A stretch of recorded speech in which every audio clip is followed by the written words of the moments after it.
vainqueur. Fadis Traoré, je puis tout par celui qui me fortifie. Philippiens 4, verset 13. Édition Nouvelle Vie Centre Chrétien. Dépôt légal numéro 8193 du 19-10-2015.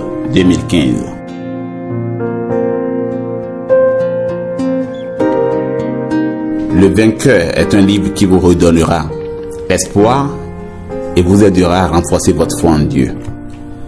Avec ce trésor, vous vous rendrez compte qu'avec Dieu, il n'y a pas de problème mais des épreuves à subir pour une élévation spirituelle. Vous découvrirez qu'en vous l'Éternel a enfoui des dons infinis pour résoudre les équations de votre vie. Le vainqueur vous permettra de décoder les stratégies que le diable organise pour vous empêcher d'atteindre le royaume de Dieu. Vous sortirez vainqueur de ce combat avec les ténèbres qui seront engloutis dans une perdition totale. Ce livre pourra un témoignage de la gloire de Dieu. Après sa lecture, vous comprendrez que la source de vos pseudo-problèmes était votre manque de foi. Vous deviendrez une nouvelle personne manifestant la volonté de Dieu avec une foi inébranlable.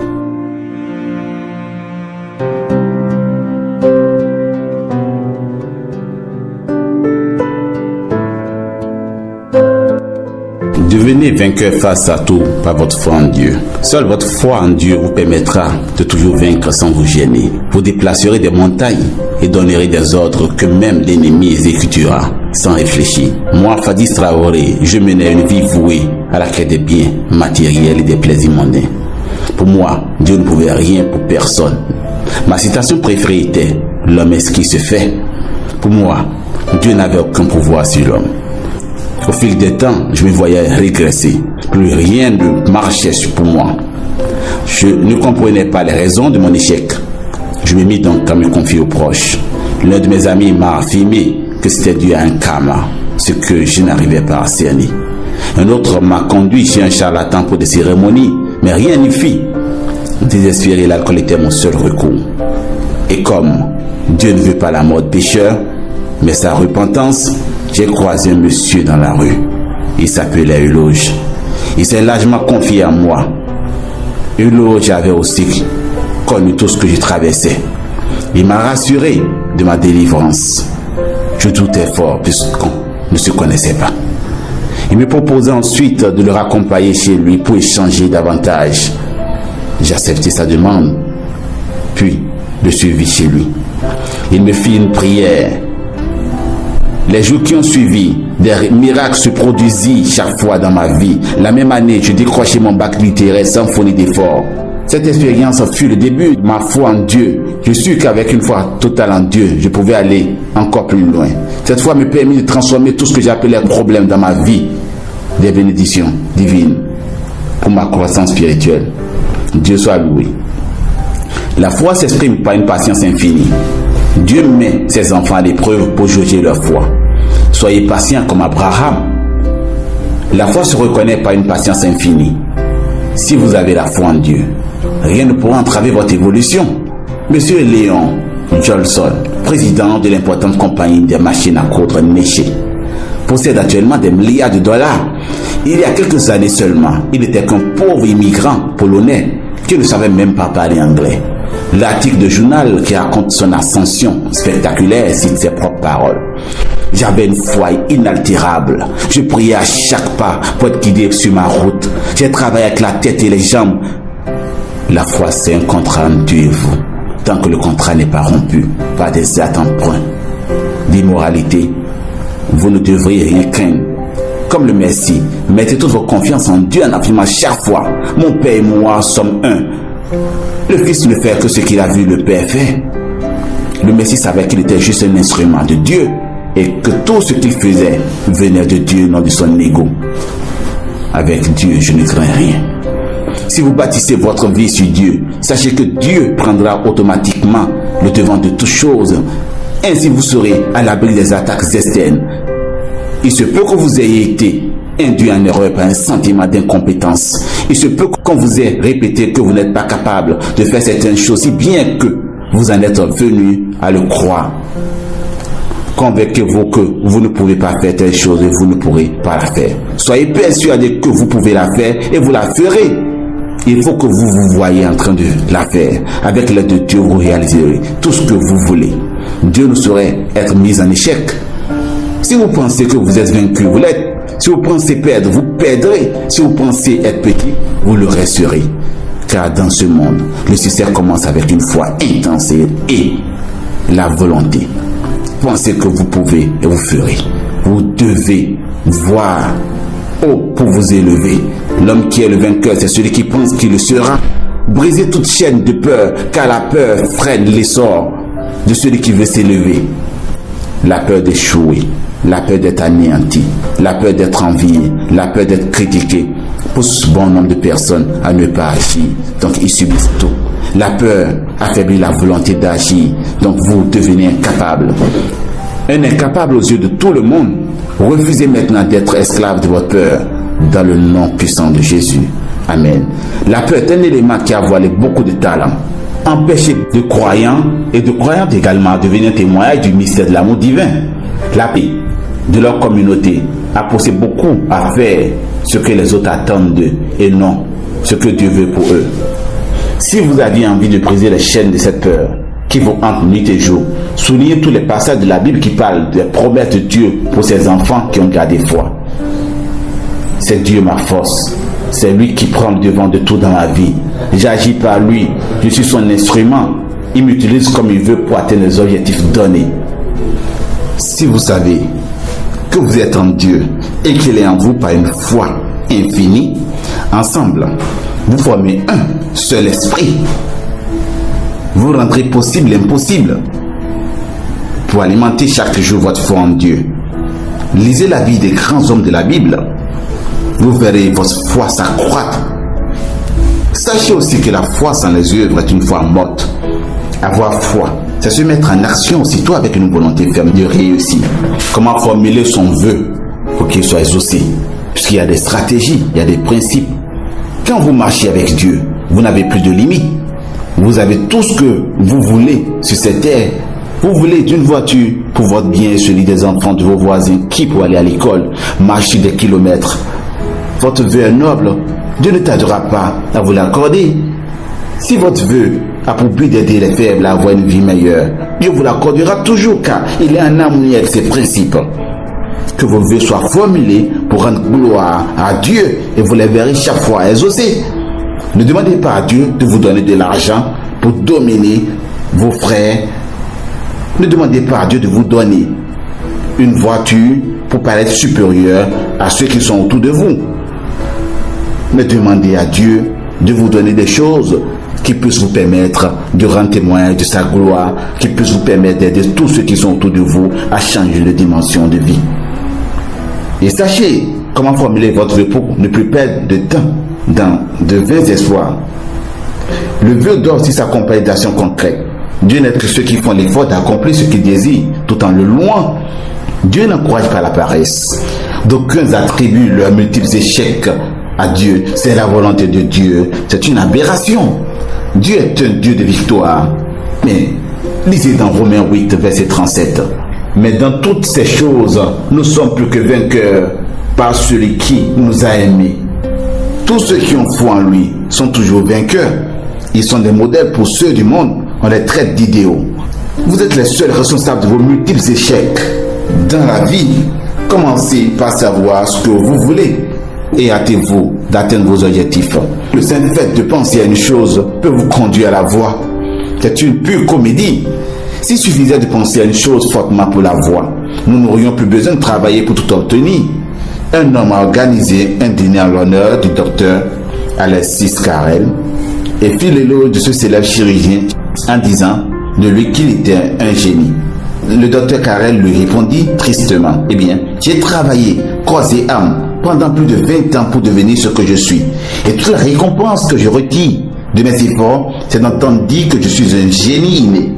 Croire que ceux qui réussissent sont différents de vous, c'est accepter végéter dans un paupérisme total. Et disons-là si bien exprimé en ces termes, le génie est fait de 98% de transpiration et de 2% d'inspiration. Et il faut aussi de la précision dans la formulation de votre vœu. Dieu ne pourra pas aider quelqu'un qui ne sait vraiment pas ce qu'il veut. Tantôt c'est la femme de sa vie, tantôt c'est un boulot. Il est instable dans ses vœux.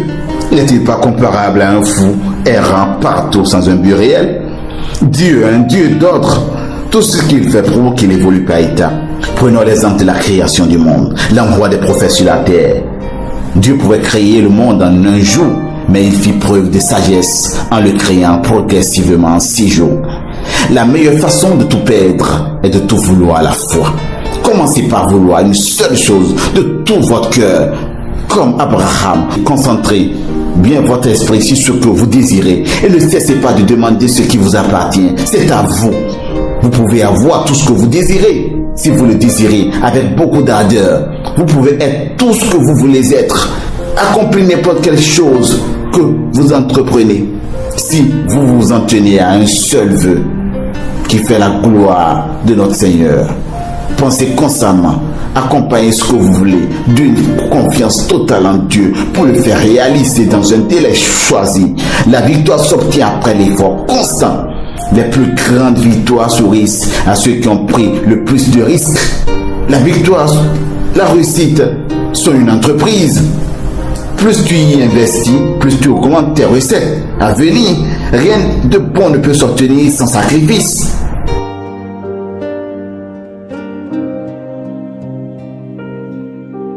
Tout a un prix dans cette vie. Commencez dès à présent ce que vous aimez. Concentrez-vous sur une seule chose. Visualisez la chose à chaque instant. Désirez-la ardemment. Voyez-la comme si elle était déjà avec vous. Sans plus tarder, avec l'aide de Dieu, vous la verrez sous vos yeux. Donnez-vous toujours un temps pour la réalisation de votre vœu. Vous deviez toujours vous donner un temps pour la réalisation de votre vœu. Sinon, vous ne le verrez jamais se concrétiser. Si vous n'êtes pas prêt à obtenir ce que vous voulez, Dieu aussi vous attendra jusqu'à ce que vous le soyez. Soyez toujours prêt avec Dieu. Être prêt, c'est suffisant un temps pour tout avoir avec Dieu.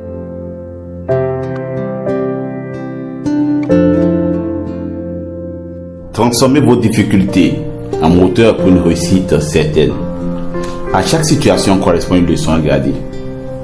Accepter, c'est vaincre. Nous ne dirons plus jamais, n'est-ce pas, que nous subissons nos épreuves. Refusez d'être les esclaves de vos épreuves.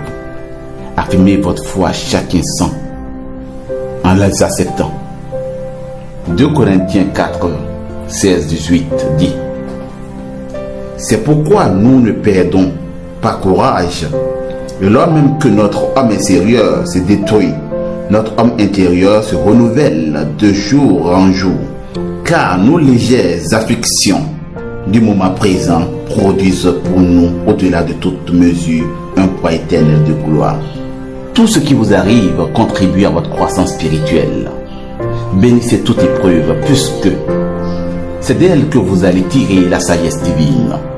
C'est dans les épreuves que le grand architecte reconnaît ses vrais fils et filles, et ceux qui résistent sont dignes d'être appelés ses fils. Mais ceux qui cherchent de l'aide en dehors de lui prouvent que leur foi en lui n'est pas sincère.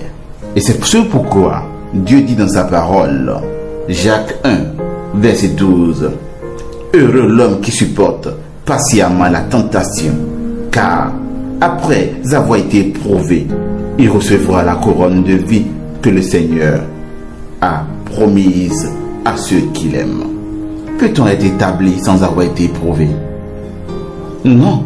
Dieu a d'abord éprouvé Joseph, puis il l'a établi. Joseph vendu de ses frères, puis envoyé injustement en prison plus tard. Il ne riposta pas. Jésus fut humilié et crucifié des hommes. Il n'a pas usé de pouvoir pour aller contre. Il se confia au Seigneur. Les épreuves que vous traversez, que vous traitez parfois de désagréables, portent toujours un message divin. Dieu vous enseigne sa sagesse par des épreuves. Abraham fut mis à l'épreuve par Dieu pour juger sa foi. Autant d'exemples. Vous prouvez que ceux qui ont la foi en Dieu acceptent tout ce qui leur arrive. Ils savent que Dieu est juste et il ne peut jamais vouloir de leur malheur. Tout ce qui vous arrive contribue à votre éveil spirituel. Si vous demandez au Seigneur de faire de votre vie ce qu'il voudra, puisqu'il est juste et bon, c'est aberrant que vous vous plaigniez de tout et de rien. Il est au contrôle de tout ce qui vous arrive dans votre vie. Tout ce qui vous arrive est merveilleux. Voyez sa présence dans chaque situation que vous traversez. Acceptez avec joie de faire l'exercice qu'il vous demande. Les épreuves sont comparables à des exercices scolaires. Le professeur vous donne des exercices pour vous mettre à l'épreuve. Après les cours théoriques, chacun s'y applique en fonction de ce qu'il aurait gardé des explications données par le professeur. Les élèves distraits ne tarderont pas à se plaindre de la complexité de l'exercice. Les attentifs trouveront très rapidement les réponses. Ici, le professeur, c'est Dieu. Les cours théoriques sont les épreuves de la vie auxquelles vous êtes confrontés. Les élèves distraits sont ceux qui sont tantôt avec Dieu, tantôt avec le monde. Les attentifs trouvent dans chaque exercice une explication du professeur qui est la solution à ce problème. Par contre, les distraits vont jusqu'à dire qu'ils n'ont jamais eu un cours sur cet exercice. Oh, je vous exhorte à faire recours à la parole de Dieu quand vous êtes confrontés aux épreuves de la vie. Comprenez à partir de cet instant qu'à chaque situation correspond une leçon et elle vous sera toujours présentée sous diverses formes jusqu'à ce que vous la preniez et la reteniez. La grâce au terre nous enseigne la patience. Quelle que soit la volonté du semeur, elle poussera progrès. Ne prenez pas ce qui vous arrive pour des problèmes, mais juste des épreuves à franchir pour acquérir plus d'expérience. La vie vous offre tous les moyens pour vous améliorer. Quand vous êtes confronté à des épreuves, ne soyez pas pressé de les traverser. Prenez votre temps pour décoder le message qui s'y cache. Vous remarquerez autour de vous qu'il y a des gens qui ont toujours des problèmes de même nature. C'est normal. En fait, quand vous avez une épreuve à franchir et que vous faites tout pour l'éviter, elle change aussitôt de forme pour vous aider à la franchir. Mais paradoxalement, on se plaint au lieu de franchir les étapes pour atteindre l'acceptation de tout ce qui nous arrive dans la vie. Certains diront, ce n'est pas facile de tout accepter quand même. Oui, ce n'est pas facile. Mais qu'est-ce qui est passé sur cette terre? La vie symbolise l'effort. Ne vous en détournez pas, car vous seriez condamné à revivre sans cesse ce que vous auriez fui. Sur cette terre, tout a un prix. Il faut payer un prix pour tout avoir. Et le prix sacré recommandé par Dieu, c'est l'effort. Dieu dit à Adam et Ève après lui avoir désobéi, vous mangerez à la sueur de votre front. Autrement dit, vous payerez un prix pour tout avoir à partir de ce moment. Tout ce que vous obtiendrez sans un prix sera un poison dans votre vie. Ne renoncez jamais à votre quête, même si elle semble être trop dure. Continuez, efforcez-vous jusqu'à atteindre le bonheur. La facilité est l'apanage des sots. Le succès vient quand tout semble échouer dans votre vie. Acceptez de faire un pas de plus et vous verrez tous vos rêves se réaliser. Le désespoir est souvent le facteur qui handicape beaucoup de réalisations. Il vous fait croire que vous ne pourrez pas. Il affaiblit votre psychologie et vous mène à l'autodestruction. La voie du bonheur est ouverte aux hommes ayant une grande foi et un cœur pur. Tous les grands leaders le sont parce qu'ils ont subi ce que le commun des mortels traite de honteux ou d'échec. Ils ont juste su transformer cette infimité au service en un moteur de réussite. Ils ont juste prouvé au monde qu'ils sont différents de tout le monde, du commun des mortels.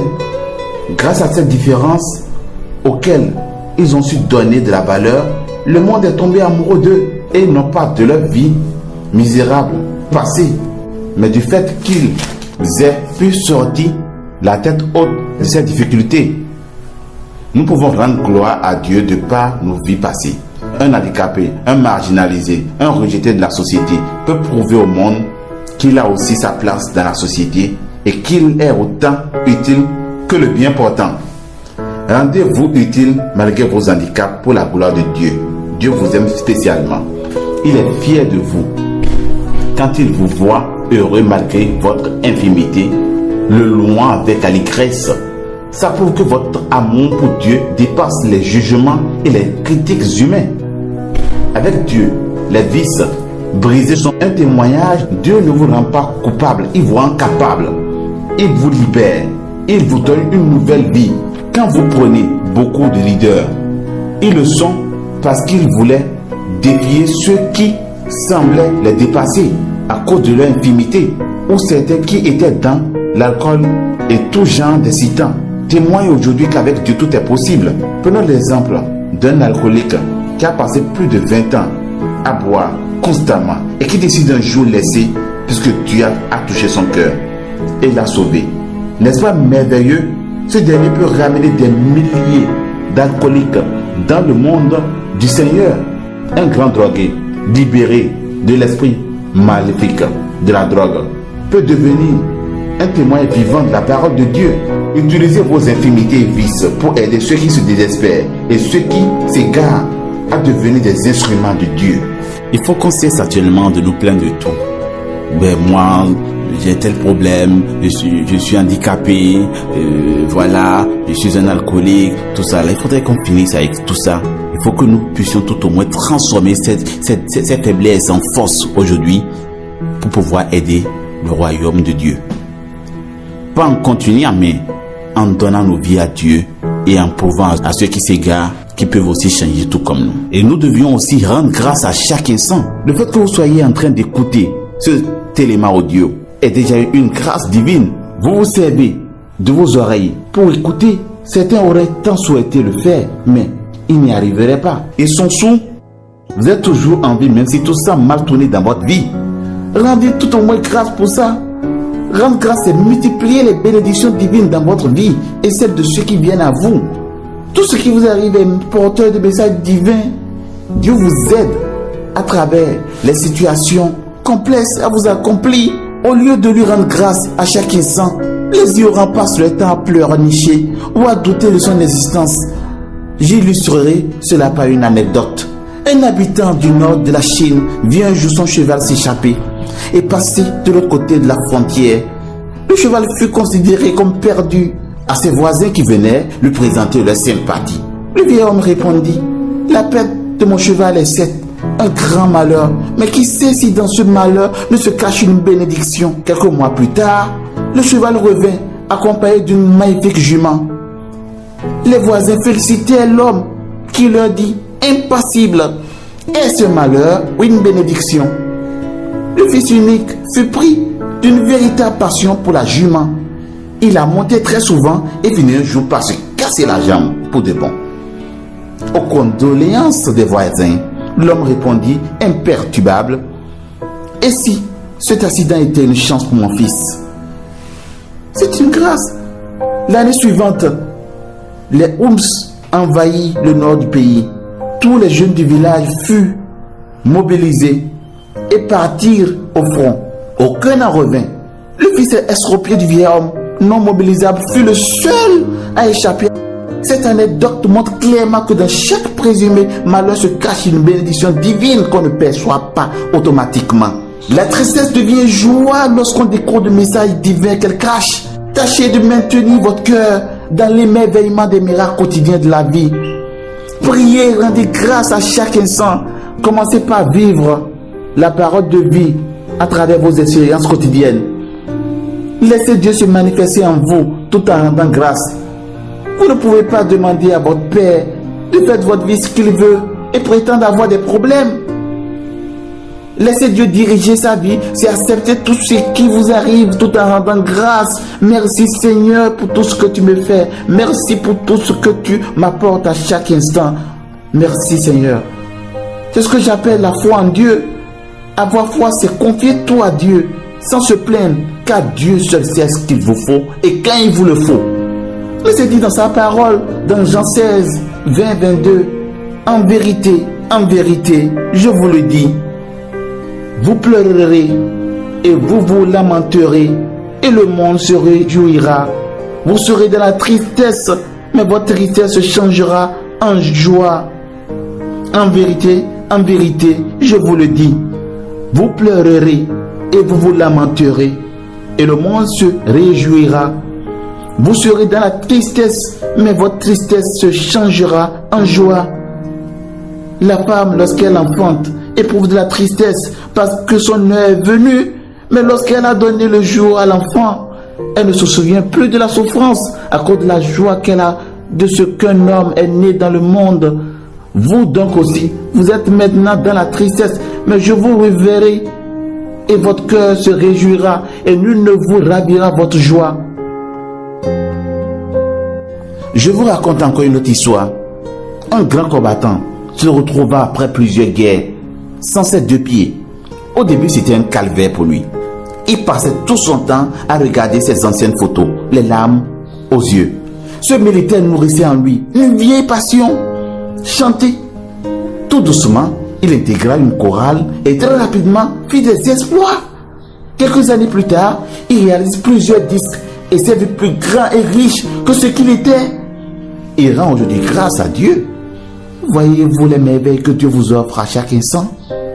Dieu seul connaît son plan pour chacun. Soyez toujours patient et rendez chaque fois grâce. Si vous n'avez pas un enfant biologique, vous pouvez maintenant en avoir des milliers en Christ. Et cette joie touchera le cœur du Seigneur qui ne tardera pas à vous surprendre.